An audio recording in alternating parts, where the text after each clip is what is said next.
Mr. SK is going to be a little late, okay? But we are going Okay. to start anyway. Thank you for being here. Okay. So a very, very good evening for people from India, a very, very good morning from people from Brazil. It's a great pleasure to be here today, presenting such special people to speak about an important and relevant topic that is one of the CDGs that we have to discuss nowadays because they are very, very important. So I would like to present our guests today. We have Maria Maldonado. Is it that? Thank you very much for coming. We have Mr. Manish Kumar from India, and we have teacher John that is from Brazil. Yes? Or no, sorry, teacher John is from Costa Rica, okay? Yes. So thank you for coming, teacher John, too. We are going to talk about the peace and justice. That is one of the objectives of the United Nations. So we cannot hope for the development of these goals, of the peace, of everything, just waiting for the law and the human rights to be effective. Our world is increasingly divided. Some regions enjoy peace and some regions are almost in war, as we can see nowadays, while some places are falling into seemingly endless cycles of conflict and violence. This is not inevitable and must be addressed. Armed violence and insecurity have a destructive impact in countries' development. So I would like to know at first from our dear guest, Dr. Maria, what do you think about this issue? What are your insights about that? Can you share with us? Thank you very much for being here. Thank you for having invited me. And well, in fact, I always think that, as Mandela said it, education is the most powerful weapon we can use to change the world. Yes. And in my opinion, peace and justice are social constructions. And that is why education is so important. We might have wonderful laws, but if people don't abide by them, they mean nothing. On the contrary, we might not have the best law possible, but if people try to live in the world in a sort of balance, everything is perfectly okay. So it is education which can help people to understand that each individual is unique and we don't need to think alike in order to be friends or in order to get along well. And this possibility starts at very early stages because we can start with mindfulness and social and emotional learning in kindergarten. So when students get to the end of their schooling, they are ready to interact as successful citizens. And to be successful is to be happy. And to be happy, respecting each other's opinion, being able to work collaboratively, understanding differences, and trying to empathize with others, understanding that each one is the result of our own experiences. So school can do a lot, working systematically on what are, in my opinion, wrongly called soft skills. because they are the ones which are going to rule the world in the future. Soft skills are more important than content, because the contents we teach are new today and will be outdated in 2 years' time. It is possible. And information can be accessed at the click of a computer key. On the other hand, evaluating the information and using the information in order to solve problems demands much more than knowing contents. We need to develop knowledge, and that is another thing. And that is why education is so important, in order to help people to develop these skills, which will enable them to mediate problems and to solve the problems with understanding different cultures, different perspectives. I don't know if... Yeah, for your wonderful inputs, mainly about the soft skills. I think you are completely right when you talk about that, because when children keeps in touch with this kind of approach, they have a tendency to be better persons, better people in the future. So you are completely right, and your inputs were very relevant, and they were very good. Now I would like to know a little bit about what do you have to share with us, Mr. Manish Kumar, about peace and justice? How can we promote it? How can people be better to get at this point, to have peace, to have justice, without counting just with law? Thank you giving me a chance to speaking the peace and justice. First of all, I am saying that what is the peace in a society? Society, there is many combination of the society became a family of group of families, and the family requirements such that education, health, employment. If government is not to fulfill the requirement, if government is not to provide education, health, environment, employment, then public are not satisfied the government, then peace is destroyed, and people of this country become to on the road and protect the government, and who want to justice. So when people have not any chances to be, government will not requirement to fulfill the public opinion, public requirement. When people go to injustice in the court, and court requirement to give him justice, and court order the government to fulfill the requirement. Suppose I am from Bihar, my state name is Bihar, I am from India. There are many problems, education, for example, educations and health, and road transfer, and how many different type of problem. But the government is not easy to solve this problem, because main reason is the people of the my state is not intellectually high, because he is from poor background, his education is not high, and he is not able to lead and approach the government to solve my problem. Because of education, he is not able to ask the government to apply government to solve my problems. So that is why there is many problems. Suppose in rural area, there are very tough critical situation. Suppose there is no roads, good roads, there is no good schools, there is no food for poor students, so they cannot read in higher education. He has stopped reading, and who work a different part of India for work in after 10th and 12th. He after completing the standard of class 10th and 12th, he want to work to job for family pressure.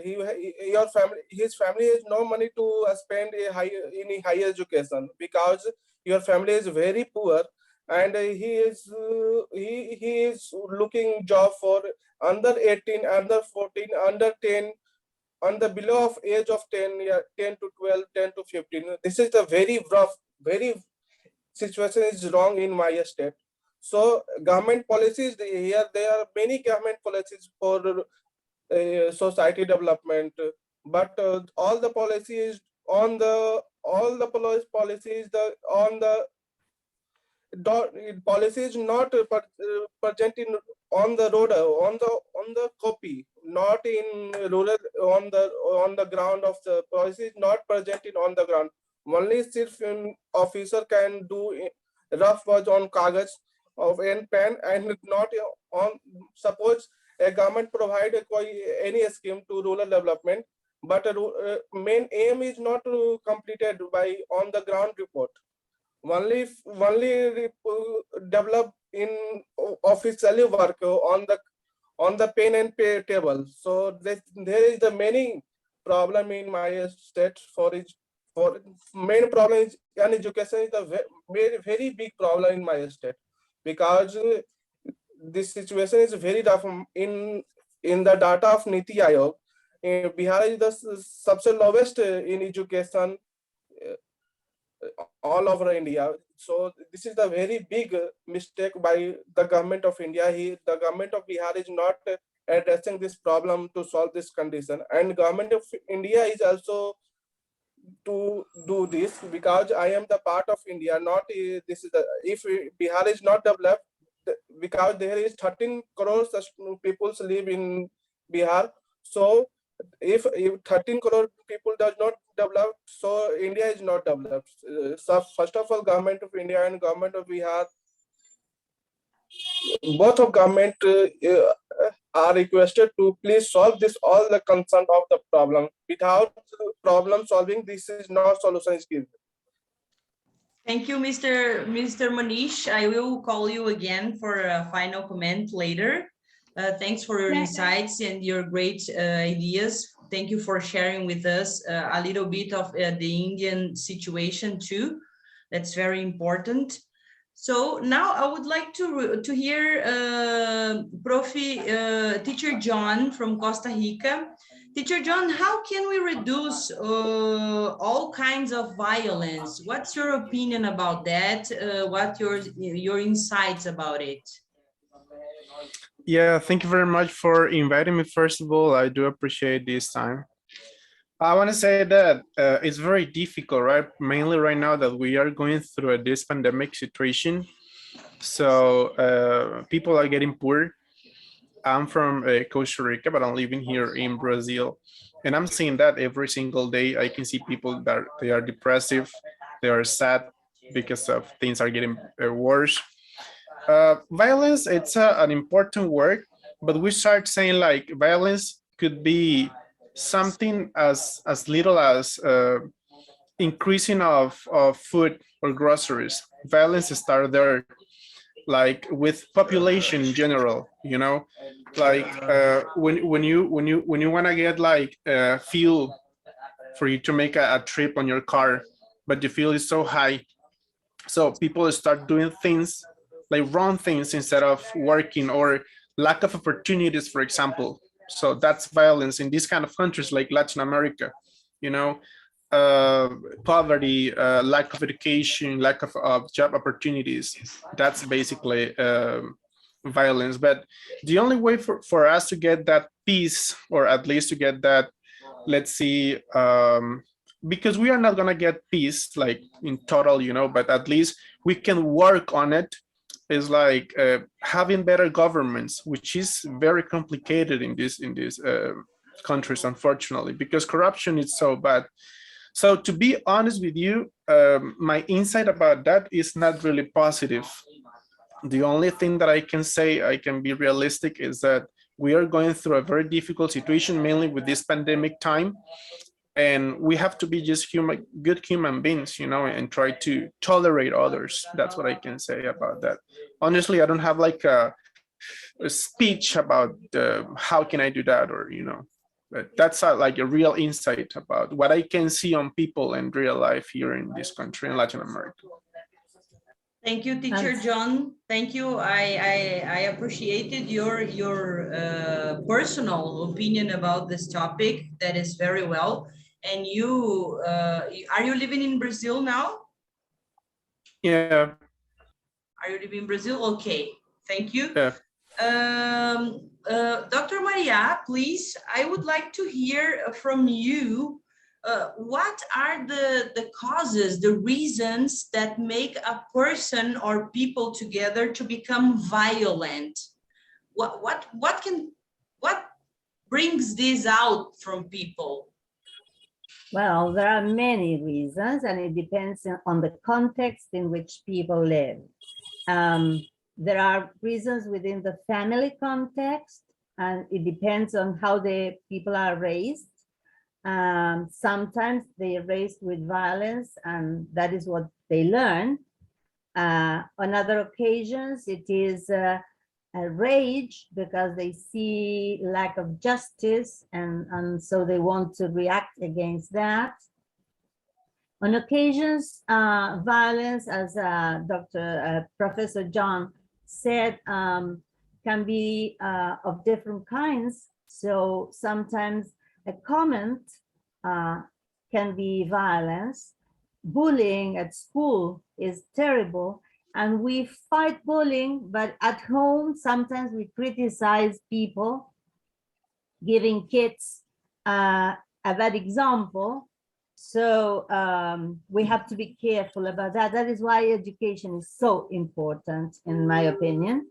It also sometimes it is the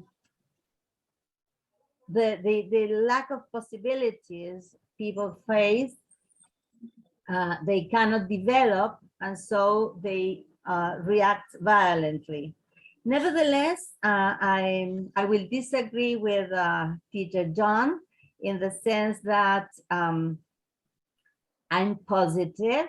I've been a teacher trainer for over 30 years, and I can see my former students who are now teachers working hard and working with different groups and helping children to become aware of the possibilities they might have if they try. And I think that the teacher's work is like the drop in the ocean. It ripples. So we do something little at school, and this goes to the families, to the neighborhoods.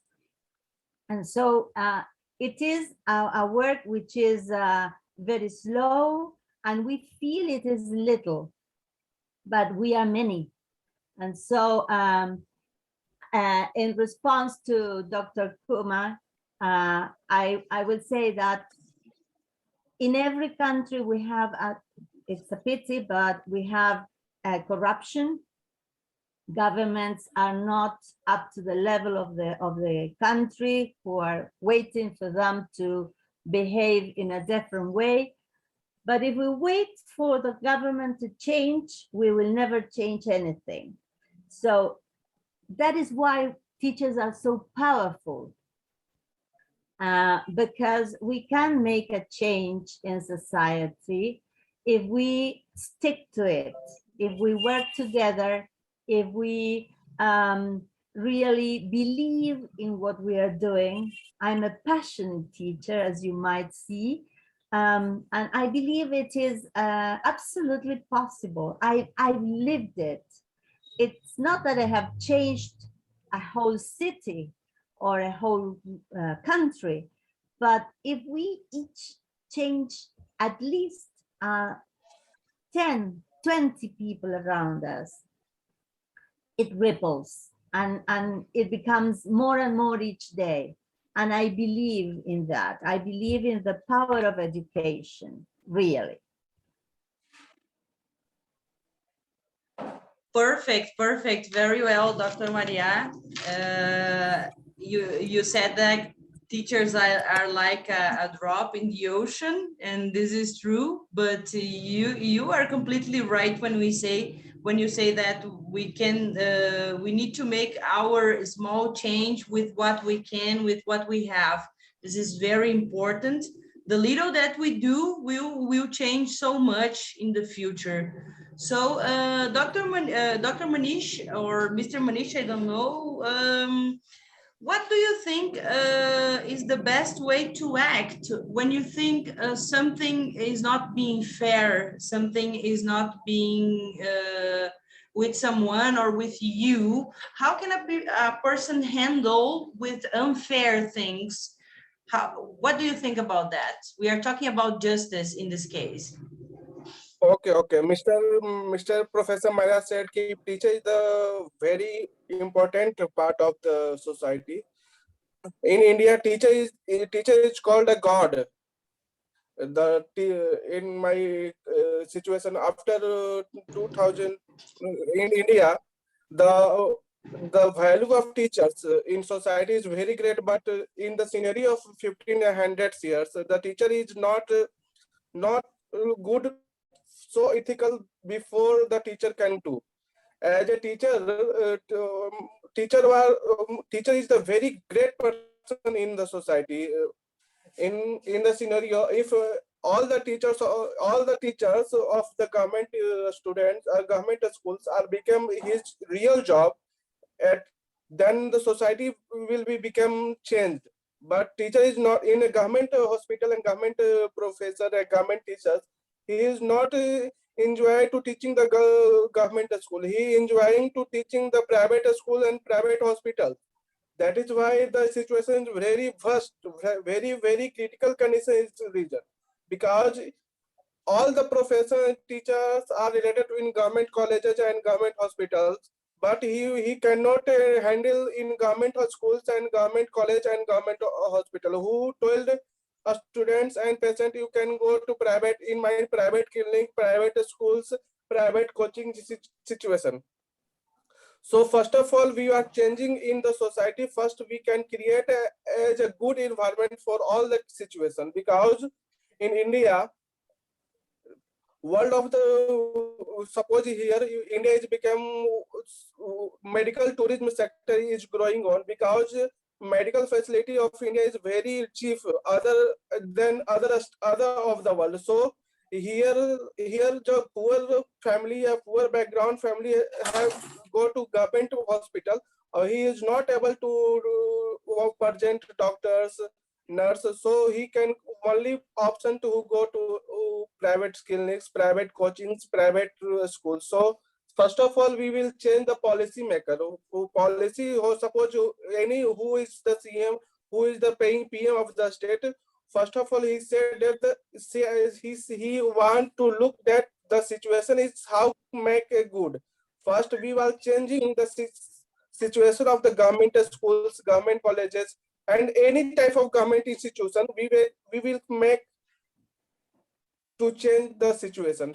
First of all, suppose here in Bihar and in any country of the state, the government plan to a schools. There are 10 teachers, but input is what in government school only poor family who go to government college. Only poor families boys go to a school, because he has no money to go to private school. In scenario of 100 years below, after you want to go to 100 years below, yeah, 100 years past, so there is no private school in India, because all the students become go to government school, and government teacher is very good. He teach only in government school, and not he is not taught in private school, private colleges. Government is not allowed to teach him private school, because if you teach the private school, so he will cancel your profession in government institution.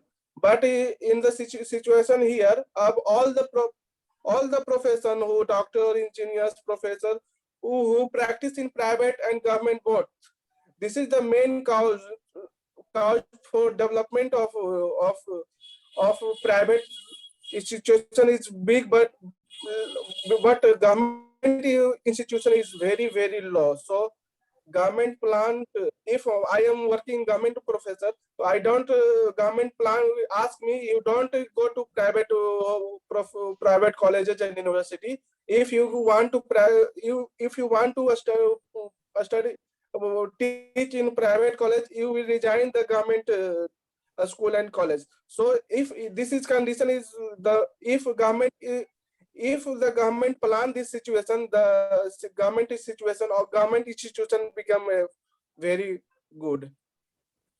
Right, perfectly right. I would thank again, Mr. Manish, for your comments, your things that you said. I would like to hear from Teacher John now. Teacher John, how can we teach children to be fair?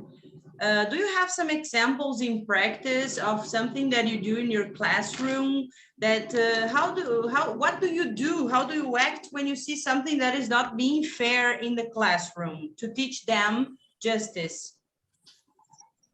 Yeah, absolutely. Well, first of all, I want to say that that is a very interesting concept, right? An abstract. What is justice? What is fairness, right? It's very hard to say what is it.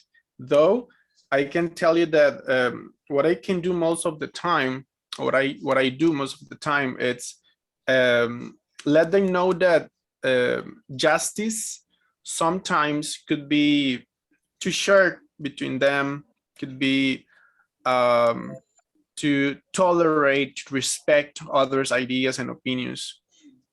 Justice and fairness, it's what about if I get 2, but I study a lot? What about if I get 5 in a grade or in score, but I study a lot? What about if my partner got 7, I study every day, and well, my partner got 10 and he doesn't study, and I study every day and I get 7 or 5? So justice starts from from little things on schooling. It's an important process, but I can tell you justice and fairness, it's very hard to teach that, since we have examples that they are not really nice. I mean, from the very beginning. And I can mention different, like the government or the institutions or even the schools, it's very hard to teach about fairness and justice when we don't have a good pattern of that, worldly, like in the whole planet. Though that's what I try to do. I say I try to be as, let's see, as real as possible, but of course, as Dr. Mari said, with optimism and positivism, right? And I always try to say to my students, see justice as something that you can do. Try to help people, each other, and be fair. It doesn't matter what you are doing, because today, when we do something, we have to think about one important thing, that it's what about if the thing that I am doing, it's wrong for somebody else? Or what about if what I am doing right now, it's for example, I just want to mention something in Colombia, and I see that Rafael is from Colombia. 2 days ago, abortion was accepted, right? So after 6 months, I'm sorry, till 6 months of pregnancy. So that is justice in Colombia, but not in Brazil, right? In Brazil, abortion is not fair. It's not accepted, right? So it's a really abstract concept, and it's really difficult to talk about this. But just to put it in a classroom or virtual or in person, what I try to say to my students is respect people's opinions. And of course, don't let somebody else's opinions become your reality. Believe in yourself. And every time that you're going to do something, think if you're going to make somebody else feels worse or less than you. And I think you can balance a little bit justice and fairness. And I just want to finish my comment saying this. It's very difficult to believe in justice when we live in this world. Maybe you may say, Professor, you are really negative. I'm not. I'm just like, I'm 34 years old. I'm kind of young, kind of, but I've been going through different situations. I know you too. but I'm trying to like to be on that slightly line of fairness and unfairness, because I know that sometimes we can be fair and sometimes we can be unfair. Yeah. Uh, Okay, Thank could I you. say something? Yes, of course. Okay, it is true that justice is something depending on the eye of the beholder, yes? It depends on who feels it and the perspective might change. But I think that those things are best seen when lived. That is why experiential learning is great. One of the things is that a student is never the result of a test. So fairness can be shown when we evaluate the test as well as all the effort the child is making. So that is a way in which we can show the students that fairness is something achievable. Another way is to work collaboratively, because if you give a project work to a group, they feel in the group how the attitude of an individual affects the whole group. And there is where we have to give them 2 marks. One for the final product, another one should be the average mark of the marks got by each individual student. So if there is someone who doesn't work and the group allows him or her to do so, everybody receives the result. So that is a way in which we can teach social and individual responsibility. Because that then ripples into society. If I throw litter on the streets, yes, I'm going to have a dirty city. Then I complain, but it's my fault as well because I threw a paper, someone else a bottle, and so on and so forth.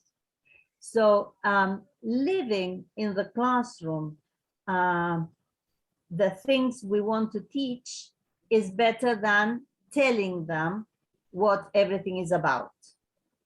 The problem is that we teachers need to behave as well as possible because we are not perfect. We are not models. We are just one member in this little bit of society that is a classroom. Yes, but I think justice and peace should be lived in order to be understood. And little things in the classroom can help students to become aware of their responsibility and the others' responsibility.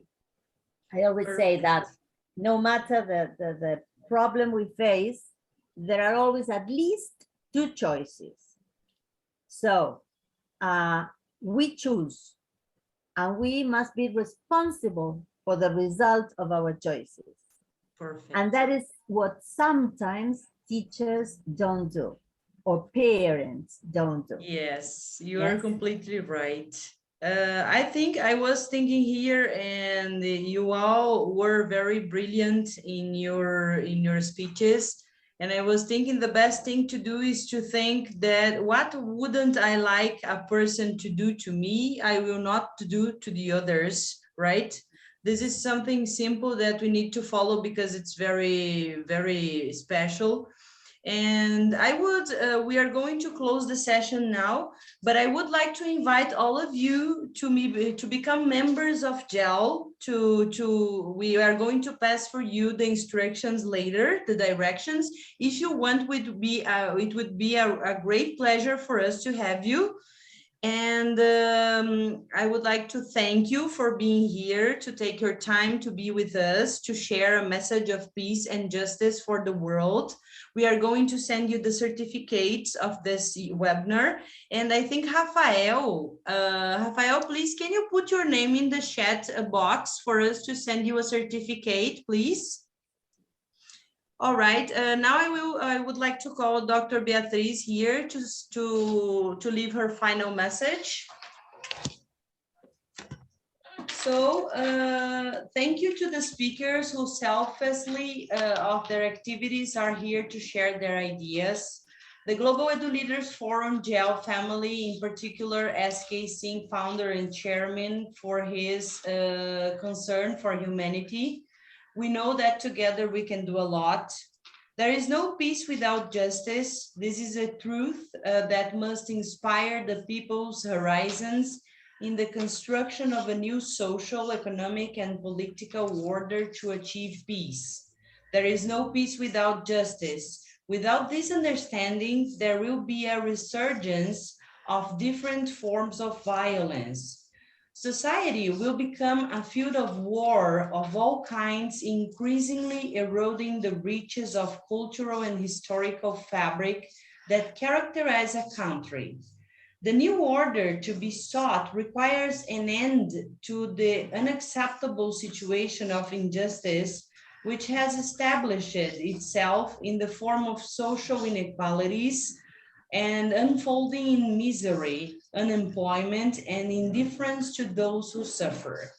Living with social inequality and so many other evils that are a result of injustice, in particularly shameful for a nation. Even more, so when we have surplus resources, much more than enough to build and maintain a just society.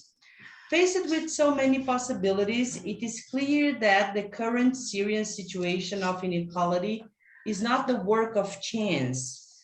Historical analysis show that it is a deliberate option framed by the incompetence of many people. And the result is injustice that compromises the peace. Humans urgently need to change the culture to serve and help each other. This is how the world will balance the rich with the poor. This is my wish. Thank you all once again. So thank you very much, everybody, for being here. I hope see you in another session. And please join us at GEL, like a members, okay? Bye-bye. See you. Thanks for coming. Bye. Okay. Bye-bye, Dr.